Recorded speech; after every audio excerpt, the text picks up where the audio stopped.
Handayani, bagaimana kabarnya kalian hari ini? Semoga kita semua dalam keadaan sehat walafiat ya. Perkenalkan, nama saya Risma Kania, saya mengajar pelajaran Bahasa Indonesia. Pada hari ini saya akan menjelaskan mengenai salah satu teks, yaitu mengenai teks observasi. Selamat menyaksikan.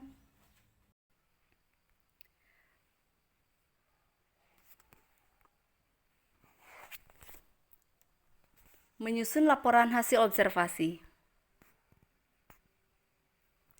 Pengertian observasi. Teks laporan hasil observasi atau report berisi penjabaran umum mengenai sesuatu yang didasarkan pada hasil kegiatan observasi.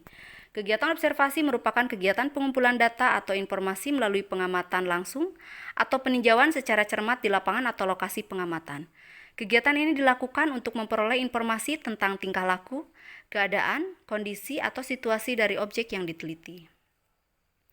Ciri-ciri teks laporan hasil observasi. Yang pertama, bersifat objektif, global, dan universal.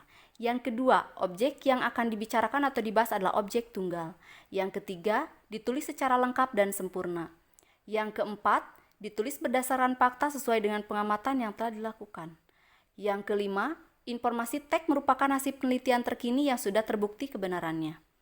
Yang keenam, tidak mengandung prasangka, dugaan, atau pemihakan yang menyimpang atau tidak tepat. Dan yang terakhir, saling berkaitan dengan hubungan berjenjang antara kelas dan subkelas yang terdapat di dalamnya. Fungsi teks laporan hasil observasi yaitu untuk memberitahukan kepada pihak berwenang atau terkait suatu informasi dan kemudian dijadikan dasar penyusunan kebijakan serta sebagai alat pendokumentasian suatu objek atau kegiatan.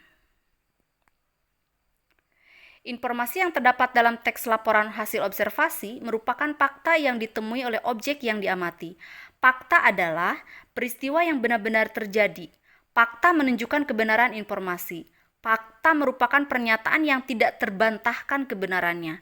Pernyataan tersebut berupa kalimat yang ditulis berdasarkan kenyataan, peristiwa, atau keadaan yang benar-benar terjadi secara objektif. Objektif berarti dapat ditangkap oleh indera dan mengandung kepastian. Langkah-langkah meringkas teks laporan hasil observasi. Yang pertama, memahami teks. Yang kedua, menemukan pokok-pokok informasi dalam teks laporan hasil observasi. Dan yang ketiga, mengembangkan pokok-pokok informasi ke dalam paragraf. Simpulan teks hasil observasi. Interpretasi terhadap teks laporan hasil observasi dapat dilakukan dengan menyimpulkan teks laporan hasil observasi. Simpulan adalah rumusan akhir tentang sesuatu, dalam hal ini adalah teks. Simpulan disusun berdasarkan pemahaman atau penalaran kita terhadap keseluruhan isi teks tersebut. Struktur teks laporan hasil observasi. Yang pertama, definisi umum merupakan pembukaan yang berisi pengertian mengenai sesuatu yang dibahas di dalam teks. Yang kedua, definisi bagian berisi perincian dan inti dari hasil observasi yang dilakukan. Yang ketiga, definisi manfaat merupakan bagian yang menjelaskan manfaat dari sesuatu yang dilaporkan, biasanya untuk benda mati. Sementara itu, untuk mendefinisikan benda hidup, definisi yang digunakan adalah definisi perilaku. Yang keempat, penutup atau simpulan merupakan bagian rincian akhir teks laporan hasil observasi. Penutup dapat berisi simpulan berupa tanggapan atau interpretasi penulis tentang objek yang dibahas. Penutup atau simpulan bersifat opsional, artinya boleh ada ataupun boleh tidak. Kaidah kebahasan teks laporan hasil observasi. Yang pertama adalah kata, frasa, verba, dan nomina. Yang kedua adalah kalimat definisi dan deskripsi. Dan yang ketiga adalah kalimat simpleks dan kalimat kompleks.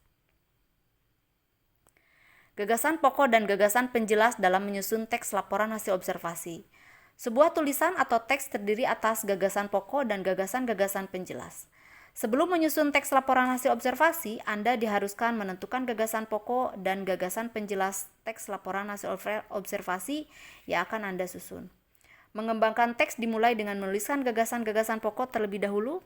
Setiap gagasan pokok dikembangkan menjadi satu paragraf.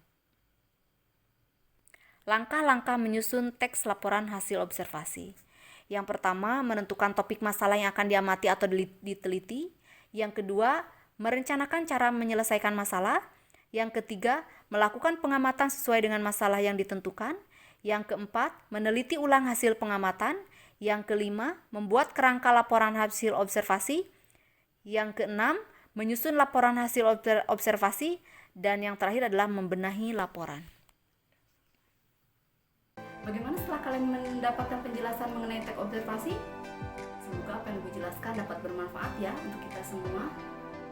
Sampai ketemu kembali di video-video selanjutnya. Jangan lupa like, subscribe, dan komen. Terima kasih.